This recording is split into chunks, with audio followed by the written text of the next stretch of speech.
घुटना, कंधा या कमर, चाहे जैसा हो दर्द, डॉक्टर ऑर्थो आपको देता है दर्द से पूरी आजादी, एक भरपूर जिंदगी।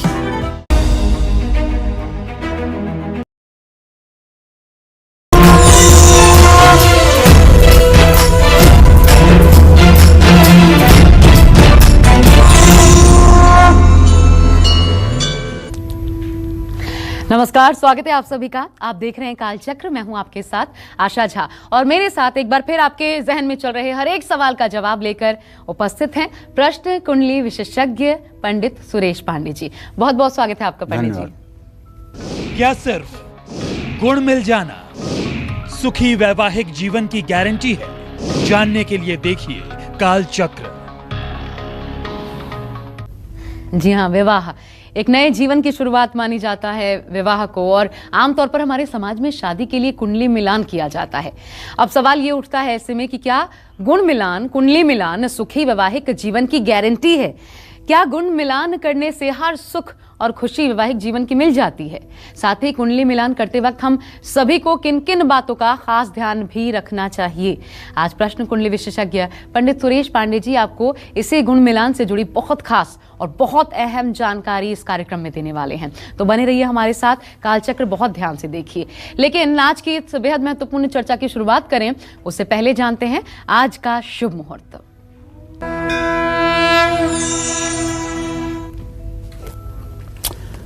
8 अप्रैल 2021 दिन गुरुवार।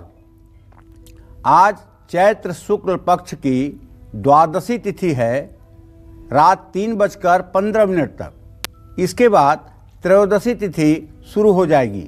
शतभिषा नक्षत्र रहेगा कल सुबह 4 बजे तक। इसके बाद पूर्वा भाद्रपद नक्षत्र शुरू होगा। शुभ योग 1:52 तक रहेगा। इसके बाद शुक्ल योग शुरू होगा। आज पंचक का दूसरा दिन भी है और आज के कुछ अशुभ मुहूर्त भी हैं, जैसे राहु काल दोपहर 1:30 बजे से 3 बजे तक, गुलिक काल सुबह 9:13 से 10:49 तक। इन समयों में आप किसी नए कार्य का शुभारंभ न करें, ना ही यात्रा के लिए प्रस्थान करें, क्योंकि ये समय अच्छे नहीं हैं। और आज की महत्वपूर्ण चर्चा की हम शुरुआत करें क्योंकि आज शादी विवाह की बात होने वाली है, कुंडली मिलान की बात होने वाली है। और कहा जाता है दूसरा जन्म होता है। कन्या को शादी के वक्त बताया भी जाता है, पंडित जी बताते भी हैं कि दूसरे जीवन की शुरुआत हो रही है और उसमें क्या क्या करना है, ये सारी चीज़ें बताई जाती हैं। माता पिता भी बहुत कुछ सिखाते हैं। लेकिन उसके पहले जो कुंडली मिलान होता है, क्यों बहुत सारी शादियां होती हैं, बहुत खुशहाल जीवन जीते हैं, लेकिन कई ऐसी शादियां हो जाती हैं जो कि टूट जाती हैं, बहुत जल्द टूट जाती हैं, महीने 2 महीने में टूट जाती हैं। ऐसी भी शादियां होती हैं। आखिर इसका कारण क्या होता है जब कुंडली मिलान होता है इसके बावजूद? और क्या कुंडली मिलान सही तरीके से नहीं होना भी एक कारण होता है? ये भी पंडित जी से जानेंगे। लेकिन इस चर्चा की हम शुरुआत करें उससे पहले एक कॉलर हमारे साथ हैं, आइए उनका सीधा रुख कर लेते हैं। स्वागत है आपका कालचक्र में, अपना प्रश्न पूछिए। जय मां विंध्यवासिनी पंडित जी। जय मां विंध्यवासिनी। बेटा क्या नाम है आपका? मेरा नाम पूजा है जी। और मैंने अपने हस्बैंड के बारे में पूछना है। जी जी। मेरे हस्बैंड का नाम है विकास शर्मा जी। उनकी जन्म तिथि है 8 सितंबर 1972। जी। जन्म स्थान है पटियाला। जी जी। और जन्म का समय है सुबह 10:32। जी। पंडित जी मैं ये पूछना चाहती हूँ, उनका कॉस्मेटिक्स का बिजनेस है, कैसा चलेगा और अपना घर कैसा कब तक बनेगा? देखो बेटा, अभी तो इनका व्यवसाय ठीक नहीं चल रहा है। इनके मेहनत के हिसाब से अभी सफलता नहीं मिल पा रही है और पिछले 1-1.5 सालों से तो काफ़ी हद तक मतलब कि इनका व्यवसाय प्रभावित हुआ है, काफ़ी हद तक इनका व्यवसाय खराब हुआ है, असंतोषजनक स्थिति में आया है। लेकिन मुझे पूरा विश्वास है कि नवंबर 2022 से व्यवसाय का उत्थान होगा, व्यवसाय का विस्तार होगा। और जहाँ तक घर बनने का सवाल है तो ये बात पक्की है कि इनके चतुर्थ भाव का स्वामी बुध है, जो इस समय बृहस्पति से द्वितीय द्वादश की स्थिति में है। जब शनि का गोचर कुंभ राशि में होगा 17 जनवरी 2023 के बाद, तब इनके घर बनने का योग बनेगा। 17 जनवरी 2023 से 25 मार्च 2025 के बीच में इनके अपने मकान का योग बनेगा। चलिए, और अब बढ़ते हैं अपनी चर्चा की तरफ। और पंडित जी, शादी ब्याह की बात हो रही है और सबसे ज्यादा शायद जो जोक्स बनते हैं, आपको भी ध्यान होगा, लोग भी अगर गौर करें, पति पत्नी पर ही बनते हैं। टॉम एंड जेरी कहा जाता है, सबसे ज्यादा नोक झोंक भी पति पत्नी की ही मशहूर होती है। लेकिन ये एक ऐसा जीवन होता है, सांसारिक जीवन, जो शायद जब आप 20-25 साल क्रॉस करते हैं, उसके बाद से पूरा जीवन इसी तरीके से दंपति को एक साथ जीना होता है। आखिर क्या कारण होती है कि कुछ शादियां टिक जाती हैं और कुछ शादियों में व्यवधान पैदा हो जाता है? कहाँ कमी रह जाती है? देखो, कमी की बात क्या है, हमारे सनातन धर्म में तो ये कहते हैं कि जोड़ियां ऊपर से बन के आती हैं। सनातन धर्म की तो यही मान्यता है कि जोड़ियां ऊपर से बन के आती हैं और जिसके साथ जिसका संयोग लिखा है उसी के साथ उसका संयोग होगा। आदमी चाहे जितना चाहे, लेकिन आदमी की चाहत बेकार हो जाती है। अब रही बात विवाह के अंतर्गत आने वाले गुण मिलान की।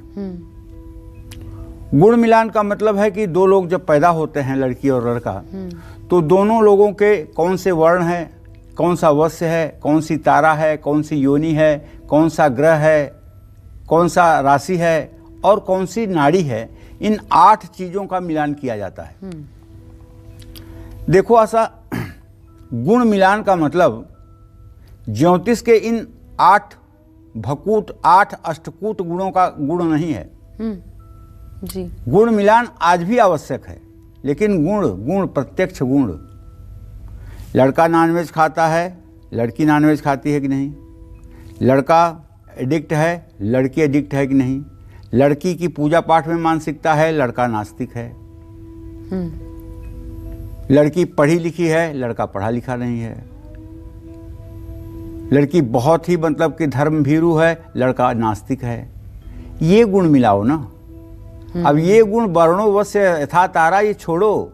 ये जब 14 साल की उम्र में शादियां होती थी, 12 साल की उम्र में शादियां होती थी, पत्तल पर भी बच्चे को लिटा करके जब शादियां होती थी और सब कुछ अंधेरे में होता था, तो डूबते को तिनके का सहारा, पंडित लोग यही गुण मिला करके कुछ कह लेते थे। लेकिन आज जब शादियां 25 साल और 20 साल की उम्र के ऊपर हो रही हैं, तो इनका प्रैक्टिकल गुण निकालो ना। बिल्कुल सही। किसके अंदर एडिक्शन है, किसके अंदर नहीं है, कौन ड्रग एडिक्ट है, कौन पढ़ने लिखने में कैसा है, किसकी कमाई कैसी है। मतलब वर के अनुरूप कन्या, कन्या के अनुरूप वर का चयन ऐसे करो ना, प्रैक्टिकल उनके गुणों से। 36 गुण जिन लोगों की कुंडलियों में मिले हैं, वो भी न्यायालय के चक्कर काट रहे हैं और तलाक के केस लड़ रहे हैं, ये मैं दावे के साथ कह सकता हूं। और 2 गुण जिनकी कुंडलियों में मिले हैं, वो भी राजा रानी की तरह जी रहे हैं, ये भी मैं कह रहा हूं। आप कहेंगे ऐसा कैसे दावे के साथ कह सकते हैं? तो गणना करना, गुण मिलाना, अगर आधा घंटा किसी को ज्योतिष पढ़ा दिया जाए तो उसको गुण मिलाना आ जाएगा। लेकिन वर कन्या की अनुरूपता देखना जटिल कार्य है। वर के कुंडली में देखिए कि लड़का चिरंजीवी है कि नहीं, दीर्घजीवी है कि नहीं, रोग व्याधि से मुक्त रहेगा कि नहीं, इसका कर्म कैसा है, इसका पराक्रम कैसा है, धनोपार्जन कैसा है और इसका चरित्र कैसा है, इसका संतान सुख कैसा रहेगा।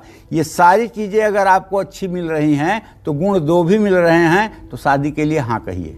इसी तरह से कन्या की कुंडली में देखिए, वैधव्य दोष तो नहीं, विधवा दोष तो नहीं, और वो भाग्यशाली है कि नहीं, शरीर निरोगी है कि नहीं, मन मस्तिष्क चंद्रमा की स्थिति ठीक है कि नहीं। अगर है तो उसको अपने घर की लक्ष्मी बना के ले आओ, कभी घर नहीं टूटेगा, चाहे गुण 2 मिले।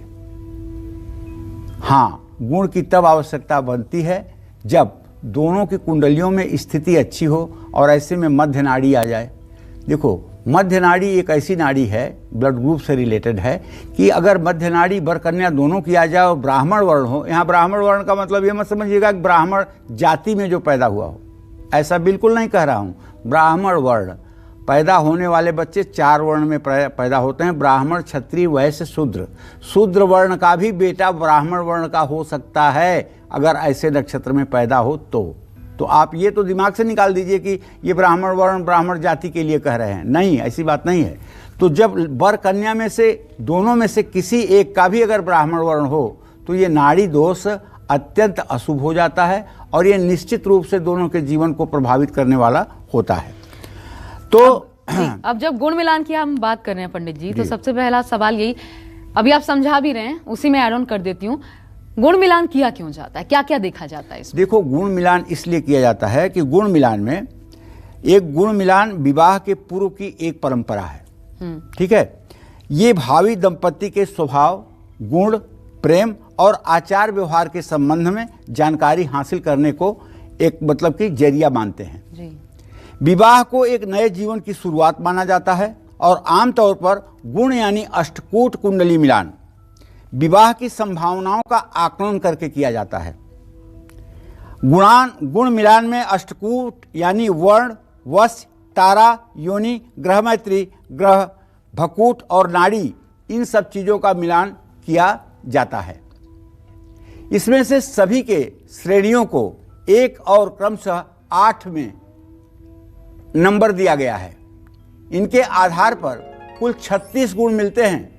1 से 8 तक अगर आप क्रमशः जोड़ लें तो 36 गुण बनेंगे। विवाह के लिए संभवतः 18 गुणों से ज़्यादा गुण मिलने पर विवाह की सहमति दी जाती है। 18 गुण सबसे सामान्य, 25 गुण मध्यम और 25 से ऊपर के गुण उत्तम माने जाते हैं। सिर्फ गुण मिलान सुखी वैवाहिक जीवन का गारंटी नहीं है, ये बात ध्यान से रखिएगा। फिर कह रहा हूं आपको, क्योंकि पहले से ही गुण का मिलाना और गुण का मिलान, गुणों के आधार पर वश्य, तारा, योनि, कूट, भकूट और नाड़ी, इन सब का मिलान करना अपनी जगह पर है। इस गुण को एक जगह नोट कर लीजिए, लेकिन जन्म कुंडली के ग्रह गोचर को देख करके तब विवाह के आगे आप कहिए। जैसे सबसे पहला तो है वर्ण। वर्ण का मतलब वरस्य वर्ण तोधिका न तस्य बुधे गणे। इसमें कहते हैं लड़की का जो वर्ण हो वो लड़के के वर्ण से ऊपर न हो। लड़के का वर्ण अगर क्षत्रिय है तो लड़की का वैश्य ब्राह्मण वर्ण नहीं होना चाहिए। तो इस तरह से वरस्य वर्ण तोधिका न तस्य बुधे गणे, ये बात आती है। मांगलिक अनुकूलता पर प्रकाश डालना है। वश्य से आप निर्धारित करने में समर्थ होंगे। जैसे लड़के का लड़की से वश्य का मेलापक अच्छा है तो उनका जीवन ज़्यादा प्रभावी और नियंत्रण में रहने वाला है। और तीसरे नंबर पर आती है तारा। तारा का संबंध लड़का और लड़की के स्वास्थ्य से होता है। और योनि, हर वर्ग की अपनी एक योनि होती है। योनि का विचार किया जाता है। योनि के अनुसार व्यक्ति को शत्रु योनि में विवाह करने से मानसिक स्तर पर मेलापक समाप्त हो जाता है। विवाह में किसी के लिए भी किसी के प्रति आकर्षण योनि के द्वारा ही जाना जाता है। अगर वर कन्या की शत्रु योनि है तो उनमें आकर्षण का अभाव रहेगा। और इसी तरह से अगर देखा जाए तो ग्रहों की स्थिति आती है। ग्रह दोनों दंपतियों के गण की स्थिति आती है। 3 प्रकार के गण होते हैं, राक्षस गण, देवगण, मनुष्य गण। अगर राक्षस गण का लड़का है तो राक्षस गण की लड़की के साथ वैवाहिक जीवन अच्छा होगा। देवगण लड़का है तो मनुष्य गण की लड़की या देवगण के लड़के के साथ अच्छा होगा। लेकिन देव राक्षस से शत्रुता है। तो इस तरह से ग्रह मैत्री को भी देखना चाहिए। 12 राशियों के जो ग्रह हैं वो आपस में मैत्री हैं कि नहीं, और 12 जो राशियां हैं ये आपस में अनुकूल हैं कि नहीं हैं, ये भकूट कहलाता है। इसमें 7 नंबर गुण होता है। इसी तरह से नाड़ी, आदि नाड़ी, अंत नाड़ी, मध्य नाड़ी, 3 प्रकार की नाड़ी होती है। वर कन्या की एक नाड़ी होने पर 0 गुण मिलता है और वन कन्या की विपरीत नाड़ी होने पर 8 गुण मिलता है। लेकिन ध्यान रखिएगा, वर कन्या की अगर एक ही नाड़ी हो और दोनों का नक्षत्र भी एक हो और लेकिन चरण भिन्न हो तो यहाँ पर संख्या 8 मान ली जाती है और ये विवाह के योग्य बात मानी जाती है। पंडित जी, एक बार फिर कुंडली मिलान में भकूट और ये जो अभी आपने बताया नाड़ी मिलान, ये करना कितना महत्वपूर्ण होता है, ये बता दीजिए। देखिए, भकूट का मतलब है 2 राशियां। हम तो भकूट को इग्नोर करते हैं बहुत तगड़े में। अच्छा। हम अपनी व्यक्तिगत बात बता रहे हैं, भकूट को तो हम लेते ही नहीं हैं। अगर ग्रह मैत्री अच्छी है, नाड़ी का दोष नहीं है, तो भकूट ऐसे तैसे में जाए, उसकी चिंता नहीं हमको करनी चाहिए भकूट की। भकूट माने 2 राशियां, भकूट, भ माने पूरा अंतरिक्ष, कूट माने पूरी राशियां से आच्छादित पूरा विश्व है ना। तो दोनों राशियों का संबंध कैसे है, नवम पंचम है, तृतीय एकादश है, परस्पर छठी आठवीं है, कैसी स्थिति है, उसके आधार पर भकूट का मिलान होता है। अगर 25 से कम नंबर मिल रहे हैं तब भकूट को देखिए, अगर 25 से ऊपर नंबर मिल रहे हैं तो भकूट को मत देखिए। और नाड़ी की जहां तक बात है तो नाड़ी तो आपको देखना ही पड़ेगा। अगर मध्य नाड़ी है, अंत्य नाड़ी है, आदि नाड़ी है, तो इसके बारे में तो सोचना ही पड़ेगा, देखना ही पड़ेगा। नाड़ी अगर एक है तो विवाह का रिस्क नहीं लेना चाहिए, क्योंकि प्रैक्टिकल जीवन में जो मैंने देखा है उसके आधार पर एक नाड़ी के लोगों का वैवाहिक जीवन कभी सफल नहीं होता है। इसलिए नाड़ी से बचना चाहिए, लेकिन नाड़ी का एक परिहार है। अगर बरकन्या दोनों में से कोई ब्राह्मण वर्ण का है तभी नाड़ी दोष उतना प्रभावी होगा। अगर मानो दोनों शूद्र वर्ण के हैं, क्षत्रिय वर्ण के हैं, वैश्य वर्ण के हैं, तो निसंदेह ये नाड़ी दोष निष्प्रभावी हो जाएगा। तो मतलब नाड़ी दोष नहीं करना चाहिए या कुछ परिस्थितियों में किया जा सकता है इसमें शादी? अब तो कह रहा हूं ना, जन्म से जाति का कोई मतलब नहीं है। जो व्यक्ति जिस वर्ण में पैदा हुआ है उसके आधार पर अगर ब्राह्मण वर्ण में बरकन्या पैदा हुए हैं तो उनको नाड़ी दोष लगेगा, और दूसरे वर्ण में अगर पैदा हुए हैं तो कुछ विद्वानों का मत है कि नाड़ी दोष नहीं लगेगा। ठीक है। इसी तरह से अगर 25 गुण से ज्यादा गुण बनते हैं तो अगर जन्म कुंडली में मांगलिक दोष एक के है दूसरे के नहीं है तो भी मांगलिक दोष का भी दुष्प्रभाव जो है वो कम हो जाता है। अच्छा, एक होता है गोत्र पंडित जी, ममगोत्र समगोत्र, हाँ। ये कहा जाता है, इनमें शादियां कितनी मान्य या अमान्य होती हैं? अगर अब देखो, अब ये बात तो बहुत इस समय विस्तार कर गई है। पहले जब शादियां गांव कुनबे में और 2-4-10 किलोमीटर के अंतर्गत होती थी तो पता लगता था कौन आदमी कौन से वर्ण का है, कौन सी राशि है, क्या उसका शाखा है, क्या उसका सूत्र है, सब पता चलता था, क्या प्रवर है। आज शादियां मतलब हजार किलोमीटर की दूरी पर हो रही हैं, और आज शादियों में लोग ये देखते हैं कि हमारी लड़की सुखी कैसे रहेगी, इस बात का ध्यान ज़्यादा है लोगों को। तो इन सब बातों को देखते हुए लोग सुविधाजनक तरीका अपना रहे हैं। समगोत्री विवाह को तो भाई बहन का विवाह कहा जाता है, वो नहीं हो, लेकिन यहाँ 7 पीढ़ी से ज़्यादा का अंतर है, वहाँ ये दोष समाप्त हो जाते हैं। लेकिन फिर भी अगर समगोत्री विवाह करना हो तो आप ये समझ लें कि कम से कम दोनों का शाखा और सूत्र अलग होना चाहिए। जैसे कश्यप गोत्र के ब्राह्मण भी मिलेंगे, कश्यप गोत्र के क्षत्रिय भी मिलेंगे, कश्यप गोत्र के वैश्य भी मिलेंगे और कश्यप गोत्र के शूद्र भी मिलेंगे। तो ये जरूरी नहीं है कि दोनों का मिलापक एक जैसा होगा। अच्छा पंडित जी, भकूट दोष होने पर भी क्या विवाह हो सकता है? हाँ, भकूट दोष होने पर बिल्कुल विवाह हो सकता है। आपने बोला कि उसको तवज्जो जी जी जी, भकूट दोष होने पर एकदम आंख बंद करके आप विवाह करिए। अगर नाड़ी ठीक है, ग्रह मैत्री ठीक है, गण ठीक है, तो विवाह आप आंख बंद करके कर सकते हैं। और दूसरी बात, एक बात जो बहुत ध्यान देने योग्य है, शायद मैं भूल जाऊं फिर ना बताऊं, अभी बता देता हूं। लड़की की जो जन्म कुंडली की लग्न है वो लड़के की शत्रु लग्न ना हो, और लड़के की कुंडली का जो जन्म लग्न है वो लड़के की मृत्यु लग्न ना हो। इतना ध्यान रखिएगा, नहीं तो सारी कुंडली मिलाना फेल हो जाएगा और परिणाम दुखदायी होगा। क्या कुंडली मिलान आपको सही जीवन साथी चुनने और शादी के बाद एक सुखी वैवाहिक जीवन में हेल्प करता है? इसी से जुड़ी जरूरी जानकारी आज आपको दे रहे हैं पंडित जी। अपनी चर्चा को चलिए अब आगे बढ़ाते हैं, बात करते हैं मांगलिक दोष की। बहुत बार आप सुनते हैं मांगलिक दोष, तो क्या मांगलिक दोष हमेशा अमंगल ही करता है? पंडित जी, इसकी सच्चाई क्या है? मांगलिक दोष एक तो होता क्या है, कैसे प्रभाव डालता है कि लोग सोचते हैं अगर किसी को मांगलिक दोष है तो इससे शादी नहीं की जा सकती? ऐसा है ना, मंगल ग्रह की स्थिति से मांगलिक दोष का अनुमान लगाया जाता है। हमारे शास्त्रों में कहा गया है इन 36 गुणों के मिलान के अलावा कुंडली में मांगलिक दोष पर भी बहुत गंभीरता से विचार किया जाता है। कुंडली में मांगलिक दोष होना आम बात है। लगभग 67% लोग मांगलिक दोष के शिकार होते हैं, लेकिन कुछ भावों में मंगल की उपस्थिति के गंभीर परिणाम होते हैं। जैसे कुंडली में मांगलिक दोष निरस्त होने के भी कई योग हो सकते हैं। किसी कुंडली में जैसे लग्ने व्यय च पाताले जामित्रे चाष्टमे कुजौ भर्ता पत्नी विनाशाय पत्नी भर्ता विनाशकृत। इसका अर्थ ये है कि यदि जन्म कुंडली में आपके मंगल पहले भाव में, चौथे भाव में, 7वें भाव में, 8वें भाव में और 12वें भाव में हो तो मांगलिक दोष बनता है। कुंडली मिलान में मंगल दोष का विचार बहुत महत्वपूर्ण है। विवाह में अगर मांगलिक दोष का विचार न किया जाए तो वैवाहिक जीवन में बहुत ढेर सारी समस्याएं आती हैं। इस श्लोक तो यही कहता है, पत्नी भर्ता विनाशाय। पत्नी यदि मांगलिक है और वर मांगलिक नहीं है तो वर समाप्त हो जाएगा।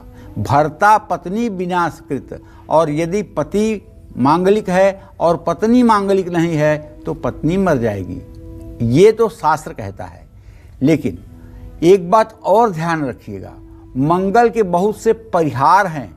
जैसे अगर नीच राशि का मंगल किसी की कुंडली में है या अस्त मंगल है तो मांगलिक दोष समाप्त हो जाता है। जहाँ 4 लिखा हो आपकी कुंडली में, अगर वहाँ मंगल लिखा है तो आपको मांगलिक दोष नहीं होगा।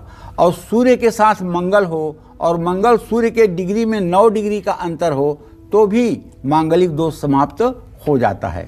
न मंगली चंद्र भृगु द्वितीये न मंगली पश्यति यस्य जीवः न मंगली केंद्र गते च राहु न मंगली मंगल राहु योगे। अरे भाई, मंगल का दोष बहुत प्रकार से खत्म होता है, लेकिन कुछ लोग मंगली का हवा पकड़ कर बैठे हुए हैं। बच्चे 35 साल 36 साल के हो गए हैं, शादियां नहीं हो रही हैं। इसलिए कि गलत डायरेक्शन में अगर कोई चीज़ आप ढूंढ रहे हैं वो कहाँ मिलेगा आपको। गर्मी पड़ने वाली जगह पे अगर आप ठंडी की चीज़ ढूंढ रहे हैं तो कहाँ मिलेगा। इसलिए किसी एक्सपर्ट व्यक्ति से, किसी अध्ययनशील सुयोग्य व्यक्ति से इस बात का निर्णय लेना चाहिए कि इस बालक के ऊपर या इस बालिका के ऊपर जो मांगलिक दोष दिख रहा है वो प्रभावी है कि अप्रभावी है, किन्हीं कारणों से वो निरस्त हो रहा है या वो है। इस बात का विचार करने के बाद जीवन में बहुत कुछ सरलता आ जाती है। मांगलिक दोष के कारण परिवार में अनहोनी, रिश्ते टूटने की नौबत भी आती है। मांगलिक दोष तो सचमुच में अवॉइड नहीं करना चाहिए, लेकिन हाँ, अगर मांगलिक दोष का परिहार हो रहा है तो विवाह करने में कोई बुराई नहीं है। वैसे भी 25 गुण से ज़्यादा जब जन्म कुंडली में मेलापक होता है तो मंगल दोष का संक्षेप, मंगल दोष का दुष्प्रभाव कम हो जाता है। ये भी हमारे शास्त्रों की मान्यता है। पंडित जी, आंशिक मांगलिक होना क्या होता है और वो क्या प्रभावी होता है? देखो, सच बात है, मांगलिक होता है ऐसा, लेकिन जब किसी को बताओ कि बच्चा मांगलिक है तो कहते हैं आंशिक है ना, आंशिक, ऐसे पहले से बोल देते हैं, आंशिक है ना, आंशिक। मांगलिक 2 प्रकार से होते हैं और हम तो कहेंगे 3 प्रकार से होते हैं। पहला प्रकार होता है लग्न से चौथा, 7वां, 8वां, 12वां स्थान में मंगल होना, मांगलिक दोष कहलाता है, पहला प्रकार है। दूसरा प्रकार ये है चंद्रमा से, चंद्रमा के साथ, चंद्रमा से चौथा, चंद्रमा से 7वां, चंद्रमा से 8वां, चंद्रमा से 12वां अगर मंगल हो तो ये चंद्रमांगलिक दोष होता है। किसी की कुंडली में केवल चंद्रमांगलिक योग होता है और किसी की कुंडली में केवल लग्न मांगलिक योग होता है और किसी की कुंडली में दोनों योग होता है। तो जिनकी कुंडली में दोनों योग होता है वो तो पूर्ण मांगलिक माने जाते हैं, और जिनकी कुंडली में लग्न मांगलिक है या चंद्रमांगलिक है उन्हें आंशिक मांगलिक कह देते हैं। लोगों की भाषा में यही जवाब समझ में आता है। लेकिन मंगली तो मंगली ही होता है, इग्नोर करने लायक कुछ भी नहीं होता है। अच्छा, सबसे कठिन होता है शुक्र मंगली। सिर्फ शादी पर प्रभाव डालता है? नहीं, शादी पर प्रभाव नहीं डालता है। जीवन सबसे ज़्यादा तो मतलब कि अगर मांगलिक लड़का है, चौथे घर में 7वें घर में मंगल हो तो वो एकदम हर समय गर्म तावे की तरह तपता रहेगा। मंगली लोग बड़े गुस्से वाले होते हैं। अच्छा। अगर उस पर शुभग्रह की दृष्टि नहीं है तो ऐसे लोगों का क्रोध आकाश चढ़ के बोलता है, क्योंकि क्रोध साहस और पराक्रम का ग्रह मंगल है ना। हाँ। और जब ये लग्न पर पूरी दृष्टि करेगा या चंद्रमा पे पूरी दृष्टि करेगा तो उस आदमी के अंदर उत्तेजना, क्रोध, ये सब चीजें तो आएंगी ही। तो सिर्फ शादी के वक्त नहीं, पहले भी इसका उपचार करवाया जा सकता है पंडित जी? क्या पूजा है इसके लिए? देखो, क्या ऐसा किया है, जा जो लोग जिनका बच्चा उद्दंड है, जिनका बच्चा कहना नहीं मानता है, लड़ाई झगड़ा करता है, मारपीट करता है, बचपन में ही वो जब आते हैं हम लोगों के पास 5 साल की उम्र में, 7 साल की उम्र में, 8 साल की उम्र में कि बहुत शैतान हो गया है, किसी का कहना नहीं मानता, तो क्या हम लोग उनको उपाय बताते हैं? अच्छा। शहद का सेवन करवाइए, शहद का दान करवाइए, गेहूं गुड़ का दान करवाइए, अनंत मूल की जड़ धारण करवाइए। ये सब जो मंगल के उपाय हैं शुरू से ही करवाते हैं। विवाह के बाद तो उसका असर होता ही है। अच्छा। लेकिन विवाह के बाद अगर दोनों मांगलिक हैं तो ये असर निस्तेज हो जाता है, समाप्त हो जाता है। ये और पेड़ से शादी की आखिर क्यों? देखो, पेड़ से शादी मांगलिक दोष में कोई फायदा नहीं करता है। अच्छा। जिन कन्याओं की कुंडली में वैधव्य दोष होता है, विधवा दोष होता है, उनका पेड़ से विवाह कराना चाहिए। अच्छा। जैसे अगर किसी लड़की के कुंडली के 7वें भाव का मालिक, 7वें घर का विवाह भाव का मालिक धन भाव में बैठा हो तो वो लड़की विधवा होती है और ये वैधव्य योग कहलाता है। इस वैधव्य योग में जन्म लेने वाली लड़कियां जिस महादशा में वो ग्रह होगा उसी महादशा में उनको वैधव्य दोष की प्राप्ति होगी। तो इसके लिए पीपल के पेड़ के नीचे भगवान श्री हरि विष्णु से लड़कियों का विवाह करा दिया जाता है। एक दिन तक वो भगवान विष्णु की अर्धांगिनी रहती हैं, दूसरे दिन से फिर वो सामान्य रूप से स्नान करके सामान्य कुंवारी कन्या बन जाती है। एक और सवाल पंडित जी, काल सर्प दोष हम जानते हैं किसी दोष की वजह से होता है, कुछ आपके ऐसे कृत्य वो कभी के भी हों, मंगल दोष क्यों होता है? मंगल दोष यही मांगलिक ना, मंगल दोष यही मांगलिक दोष क्यों होता है? मांगलिक दोष इसलिए होता है कि क्रोध और पराक्रम का कारक ग्रह है मंगल, और मंगल की दृष्टि जहाँ होती है वहाँ सब हलचल मच जाता है। जैसे अगर चौथे भाव में मंगल बैठेगा तो एकादश भाव पर उसकी दृष्टि जाएगी, 7वें भाव पर मंगल बैठेगा तो पति और पत्नी के मृत्यु स्थान पर उसकी दृष्टि जाएगी। तो ये मतलब कि मंगल ग्रह अगर किसी का ज़्यादा खराब हो जाए ऐसा तो डकैत हो जाता है, क्रिमिनल हो जाता है, मर्डरर हो जाता है। जिसका ये अंगूठा आगे वाला छोटा हो जाए वो इतना निर्दयी और हत्यारा हो सकता है कि कुछ भी कर सकता है। तो मंगल का दूषित प्रभाव जब व्यक्ति के कुंडली पर हो जाता है तो वो दुस्साहस से परिपूर्ण हो जाता है, और दुस्साहस भरे कार्य जब करेगा तो समाज के विरोध में ही करेगा ना। तो कोई एक खास उपाय आप इस वक्त बताएं जो दर्शकों को बस यही बताना चाहूंगा कि अगर मंगल खराब है तो मंगल की वस्तुओं का दान करना चाहिए, मंगल की वस्तुओं का सेवन नहीं करना चाहिए। जैसे मंगल की वस्तु है गेहूं, गुड़, मसूर, जिसका मंगल खराब हो उसे मसूर कभी नहीं सेवन करना चाहिए। ठीक है। आटा फिर कैसे ना खाएं? आटा आप कर सकते हैं, ठीक। गेहूं, साबुत गेहूं नहीं, आटा आप कर सकते हैं उपयोग में। और दूसरी बात यह है कि मंगल के वर्चस्व को समाप्त करने के लिए आपको चाहिए कि मंगल के मंत्रों का जप, ओम धरणी गर्भ संभूतम विद्युत कांत समप्रभम कुमारम सत्यहस्तम च मंगलम प्रणमाम्यम, इस मंत्र का यथासंभव 10 माला रोज जप करना चाहिए। मंगल स्त्रोत। और मंगल स्त्रोत को ठीक करने के लिए आपको चाहिए कि आप आंख बंद करके रोज सुबह 5 मिनट के लिए अपने नाभि पर ध्यान करते हुए ओम अंग अंगारकाय नमः इस मंत्र का जप करें। मूलाधार चक्र पर जब आपका मंगल पहुंच जाएगा तो आपके क्रोध की स्थिति अपने आप समाप्त हो जाएगी। अब चलिए फिर शादी ब्याह की बात पर लौटते हैं। कभी कभी देखा गया है गुण मिलान भी विशेष उत्तम है, मंगल दोष मिलान भी उत्तम है, फिर भी विवाह के बाद तनाव और तलाक तक बात पहुंच जाती है। सब कुछ उत्तम होते हुए भी पंडित जी आखिर क्यों? देखो, मैं तो ये नहीं मानूंगा कि सब कुछ अगर दोनों की कुंडली में उत्तम है तो बात तलाक तक पहुंच जाएगी। तो वो जो आप कह रहे थे, क्या इसके पीछे एक ये भी कारण कि प्रैक्टिकल? जी। अब जैसे मतलब कि अगर किसी की जन्म कुंडली में, लड़के या लड़की की कुंडली में बहुत अच्छे गुण मिल रहे हैं, एक बात हो गई। दूसरी बात ये है कि केंद्र में मतलब लग्न में और 7वें भाव में शनि, केतु, राहु, मंगल, ये संयोग बन गया है। तो ऐसे जातक के 2 विवाह 3 विवाह होते हैं। चाहे जितना अच्छा कुंडली मिला लीजिए तो विवाह टूटते ही टूटते हैं। तो ऐसे में विवाह चलने की गारंटी थोड़ी होती है। विवाह से पहले गुण मिलान के अलावा भी और कई अहम बातों पर ध्यान करना चाहिए। गुण मिलान तो वर वधू की चंद्र राशि और नक्षत्र से मिलाए जाते हैं। मंगल दोष भी लग्न और चंद्रमा के अनुरूप ही होता है, लेकिन कुंडली में अन्य ग्रह भी हैं जिनको गुण मिलान के समय नहीं देखते हैं, देखना चाहिए। जैसे ये ग्रह भी महत्वपूर्ण है, 7वां भाव सप्तमेश। देखिए, विवाह के लिए अगर जब भी आप कुंडली खोलिए, अगर आपका ज्योतिष में इंटरेस्ट है तो आप 3 चीज देखिए, भाव, भावेश और कारक। अगर 3 चीजों को आपने देख लिया और वो ठीक हैं तो विवाह ठीक रहेगा। भाव क्या है? 7वां भाव। उसका मालिक कौन है? वो भावेश है। कारक कौन है? शुक्र है।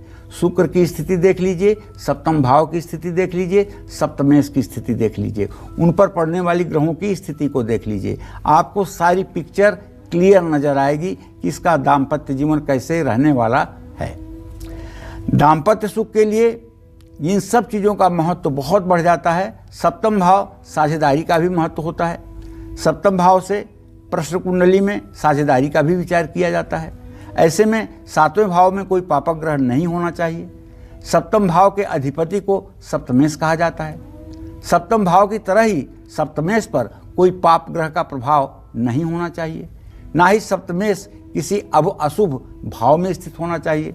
जैसे सप्तमेश का मृत्यु भाव में जाना, व्यय भाव में जाना, ये भी वैवाहिक जीवन के लिए एक दुखद संदेश है।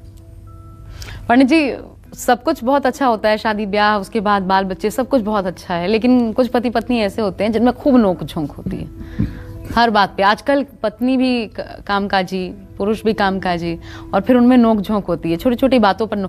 इसके उपाय क्या है?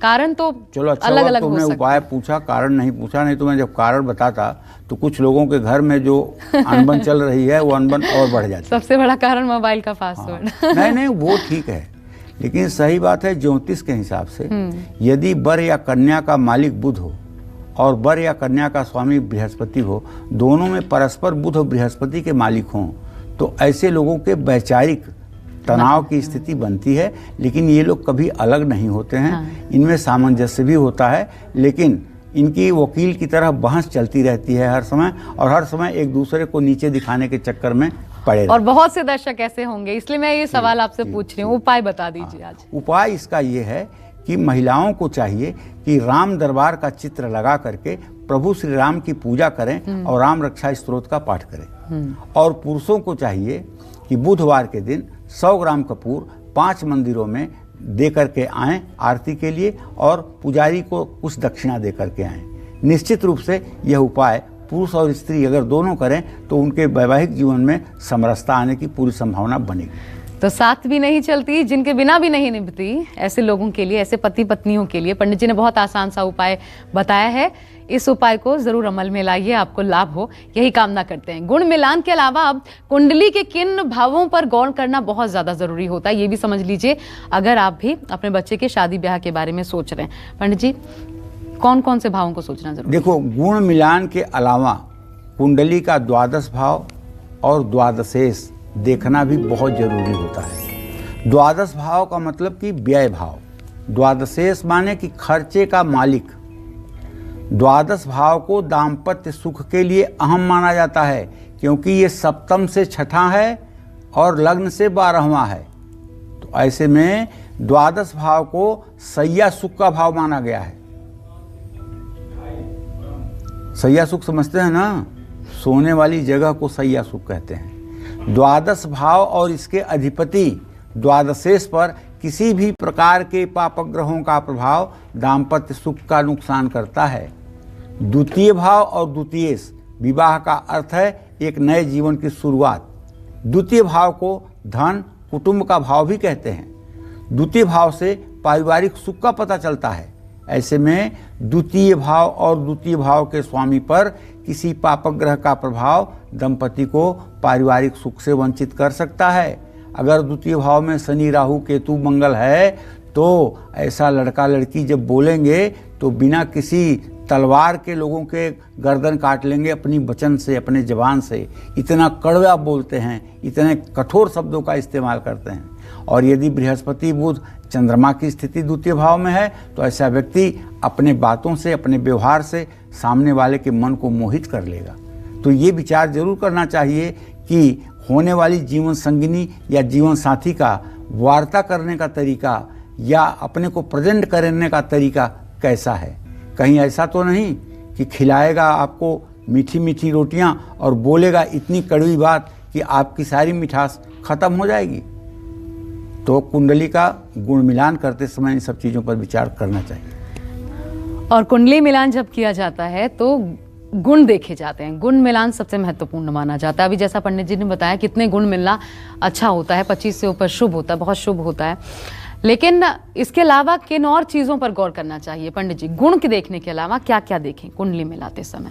देखो, ज्योतिष शास्त्र में तो हर चीज़ देखने की ही है। जैसे अगर लड़की नहीं देखा है आपने, लड़की का रूप रंग नहीं देखा है आपने, तो लग्न और लग्नेश को देख लीजिए। लड़की की लंबाई नहीं देखी है आपने तो लग्न पर पड़ने वाले ग्रहों की दृष्टि देख लीजिए। लड़की का वजन नहीं समझ पाए हैं आप तो लड़की के लग्न पर पढ़ने वाले ग्रहों की दृष्टि देख लीजिए आप। इसी तरह से लड़कों के बारे में भी गुण मिलान के अलावा वर और वधू का जो पंचम भाव है और जो पंचमेश है उसको देखना जरूरी होता है, क्योंकि ये भाव जब मनुष्य जन्म लेता है तब मनुष्य जन्म लेने के साथ ही वो ऋणी हो जाता है। कैसा ऋणी हो जाता है? मातृ पितृ देव ऋण, ये 3 प्रकार के ऋण हो जाते हैं। इन्हीं जन्मजात ऋणों में से एक ऋण है पितृ ऋण, जिससे संतानोत्पत्ति के द्वारा मुक्ति मिलती है। पंचम भाव से संतान का ज्ञान होता है। पंचम भाव और इसके अधिपति पंचमेश पर किसी पापक ग्रह का प्रभाव दंपति को संतान सुख से वंचित करता है। इसी तरह वर वधू के अष्टम भाव या अष्टमेश को देखना चाहिए, बहुत जरूरी है। भावी दंपति की आयु को जानना बहुत जरूरी है। अष्टम भाव और अष्टमेश से आयु का विचार किया जाता है। लेकिन एक बात बता दूं, हर जगह तो मैंने आपको कहा कि पापक ग्रह होगा तो खराब होगा, लेकिन 8वें मृत्यु स्थान में अगर शनि हो और वो मकर, कुंभ या तुला राशि का हो तो जिसकी कुंडली है वो आदमी 100 साल जिएगा। इस बात को ध्यान रखिएगा। ये एक अपवाद बता रहा हूँ।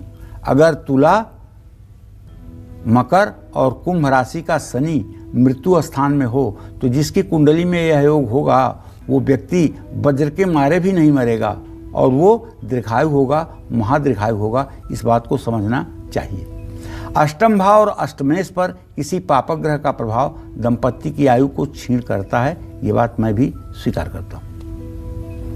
बात करते हैं कुंडली मिलान से जुड़ी उन बातों की जिनको आपको बिल्कुल भी नजरअंदाज नहीं करना चाहिए। पंडित जी, ऐसी कौन सी बातें हैं जो बिल्कुल नजरअंदाज ना करें? देखिए, सप्तम भाव को कहते हैं विवाह भाव। पति पत्नी का किसी के कुंडली से अगर विचार किया जाता है तो सप्तम भाव से ही विचार किया जाता है। सप्तम भाव को दारा और जाया भाव भी कहते हैं, ठीक है ना। द्वितीय भाव और द्वितीयेश, पंचम भाव और पंचमेश, अष्टम भाव और अष्टमेश के अलावा दाम्पत्य का नैसर्गिक कारक ग्रह जो है वो शुक्र है पुरुषों के लिए, और बृहस्पति स्त्रियों के लिए जरूरी होता है। वर की कुंडली में शुक्र और कन्या की कुंडली में गुरु अगर पापक ग्रहों के प्रभाव में हैं तो विवाह होने में देर नहीं, अंधेर हो जाएगी। वर या कन्या की कुंडली में दाम्पत्य सुख का नैसर्गिक कारक ग्रह जो है वो शुक्र है। जाया कुटुंब का धीसो, जाया मतलब 7वां भाव, और शुक्र को कहते हैं दिव्यांगना वाहन वस्तुभूषा चिंता तुकार्या भृगुणा बुधेंद्र।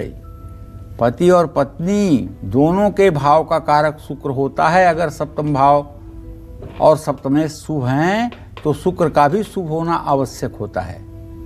अगर गुरु पापक ग्रह से पीड़ित है या अपनी नीच राशि में जैसे अभी चल रहा था मकर राशि में, या शनि के प्रभाव में था, या अशुभ भाव में था, या केतु और राहु के साथ हो, गुरु चांडाल योग बनाता हो, तब भी ऐसा बृहस्पति दाम्पत्य सुख का नुकसान करता है।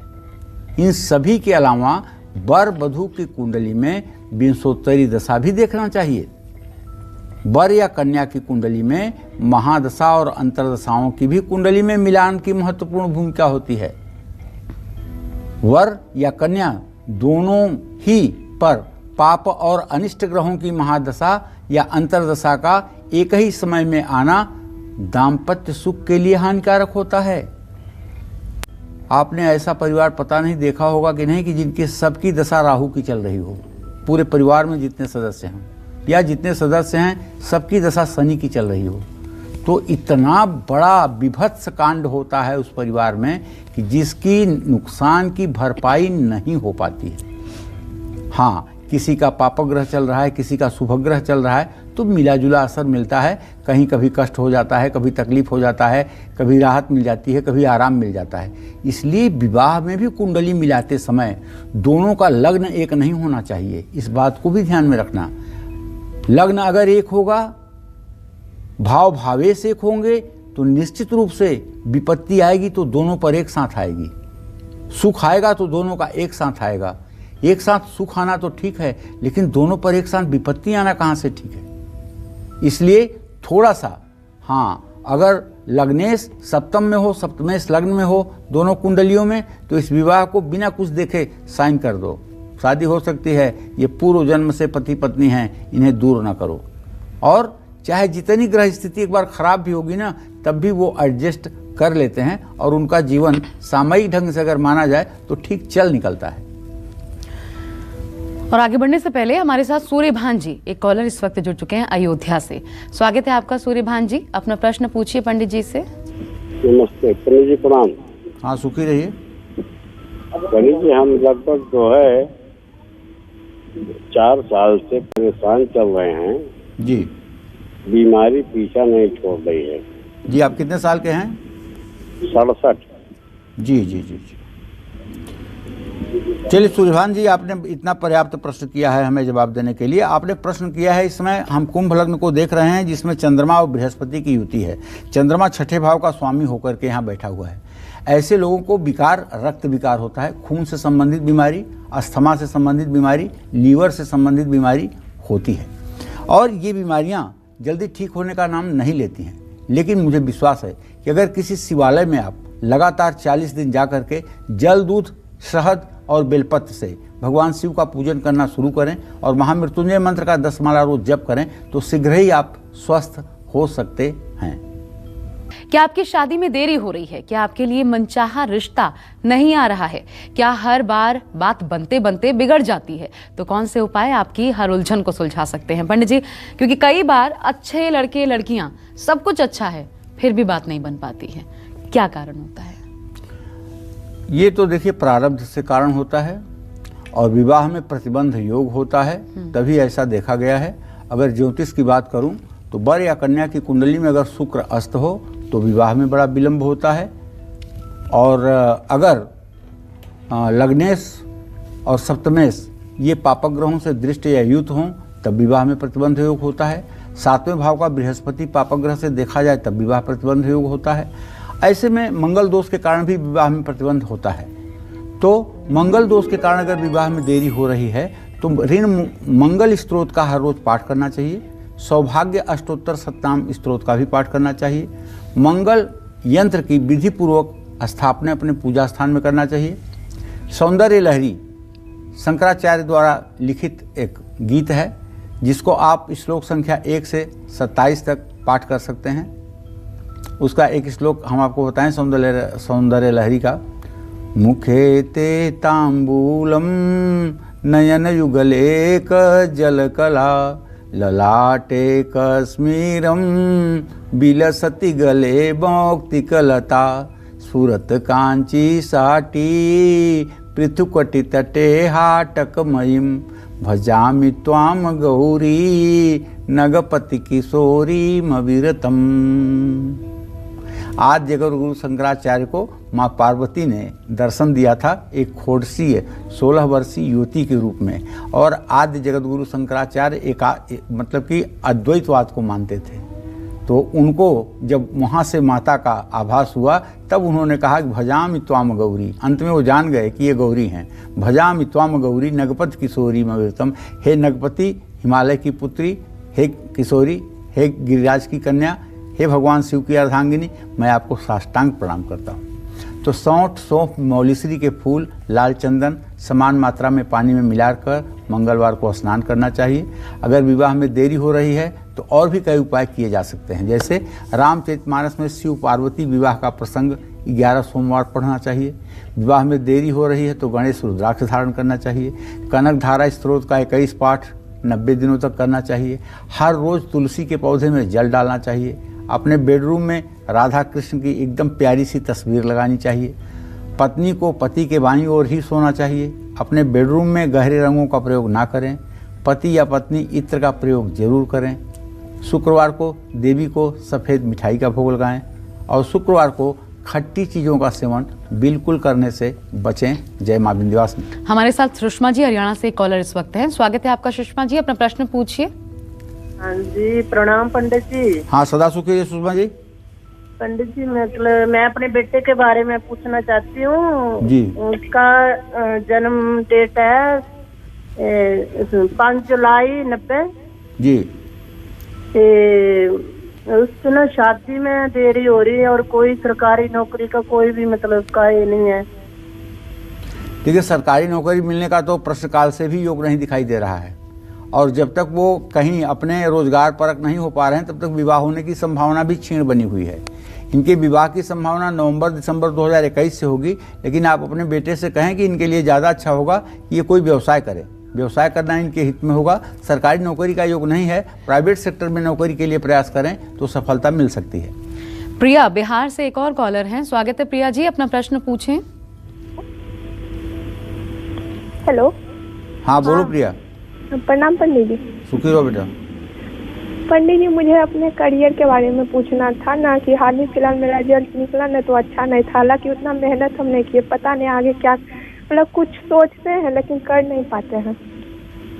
और सोचते हो कर नहीं पाते हो, इसका मतलब कि प्लानर पॉइंट तो ठीक है, क्रिएटिव पॉइंट आपका ठीक नहीं है। इसका मतलब है कि आपको सूर्योदय के समय उठना चाहिए, स्नान करना चाहिए, सूर्य को जल देना चाहिए और कम से कम 108 बार गायत्री मंत्र बोलना चाहिए। जब तक आपका क्रिएटिव पॉइंट एक्टिवेट नहीं होगा तब तक केवल मन में सोचने से कुछ नहीं होगा। ठीक है, तो आप सूर्योदय के समय उठिए, सूर्य को अर्घ्य दीजिए और उसके बाद में 108 बार गायत्री मंत्र का जप करिए। जब भी अशुद्ध अवस्था में रहें तो ना करें, वरना इस उपाय को आप करिए। 6 महीने के अंदर आप देखिए आपकी कैसे पढ़ाई में रुझान बढ़ती है और कैसे सारी सफलता आपको मिलना शुरू होती है। और अब कार्यक्रम के समापन का वक्त है, लेकिन उससे पहले पंडित जी एक बात आपने कही थी और इसी कार्यक्रम में, क्योंकि कही तो जान लेना चाहती हूँ जाने से पहले। पितृ ऋण, मातृ ऋण पता है, देव ऋण क्या होता है?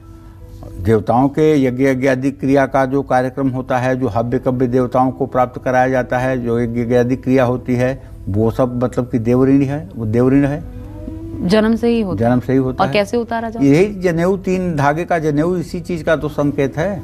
अच्छा। ये 3 ऋण है जनेऊ के हिसाब से। जब सन्यासी संन्यास ले लेता है तो जनेऊ पहनना बंद कर देता है। उसके 3 ऋण पूरे हुए नहीं हुए उससे कोई मतलब नहीं। सन्यासी संन्यास लिया तो जनेऊ निकाल के बाहर कर देता है। अच्छा, और जो जनेऊ नहीं धारण करते? जो जनेऊ नहीं धारण करते हैं वो महान है। जनेऊ तो उन्हीं को धारण करना चाहिए जो मतलब कि भगवान श्री हरि विष्णु का भजन यजन करते हैं। जनेऊ तो धारण करना ही चाहिए। जनेऊ, शिखा, चंदन, ये कुछ ऐसी चीजें हैं जिन्हें धारण करना ही चाहिए। नहीं करते हैं तो क्या क्या कर सकते हैं। लेकिन देव ऋण के साथ आजीवन व्यक्ति रहता है। शुक्रिया आपका पंडित जी इस कार्यक्रम में शामिल होने के लिए। उम्मीद करते हैं विवाह स्पेशल कालचक्र आपको जरूर पसंद आया होगा। कल एक नए विषय के साथ दोबारा आपकी परेशानियों को दूर करने के लिए ढेरों उपाय लेकर फिर उपस्थित होंगे। फिलहाल के लिए पूरी टीम को आज्ञा दीजिए और देश दुनिया की खबरों के लिए आप देखते रहिए न्यूज़ 24। नमस्कार।